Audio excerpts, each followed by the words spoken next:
पिछले 11 सालों में फसलों के रिकॉर्ड उत्पादन और अन्नदाताओं के बदलते जीवन का ये देश साक्षी बना है। लेकिन अभी भी कुछ जिले ऐसे थे जो इस प्रगति यात्रा में पूरी तरह से शामिल नहीं हो पाए थे, और इसीलिए देश में ऐसा पहली बार होगा जब खेती में कम उत्पादन करने वाले भारत के 100 जिलों की तस्वीर को पूरी तरह से बदला जाएगा। इस पहल का नाम है प्रधानमंत्री धन धान्य कृषि योजना, जिसे सरकार की मंजूरी दी जा चुकी है, जिसके तहत मोदी सरकार के 11 मंत्रालय और 36 योजनाएं अब साथ मिलकर काम करेंगे।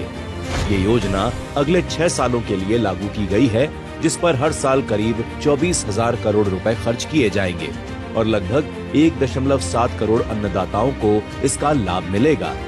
इस योजना से कम उत्पादकता वाले जिलों में फसलों की पैदावार बढ़ेगी। खेतों में कई किस्मों की फसल उगाई जाएंगी। खेती की नई नई तकनीकों को अपनाया जाएगा। पंचायत से लेकर ब्लॉक स्तर तक फसल कटाई के बाद भंडारण की सुविधा बढ़ाई जाएगी। सिंचाई सुविधाओं में सुधार होगा और किसानों के लिए आसानी से लोन भी मिलेगा। साथ ही इस पूरी प्रोसेस को जिला, राज्य और राष्ट्रीय स्तर पर लगातार मॉनिटर किया जाएगा।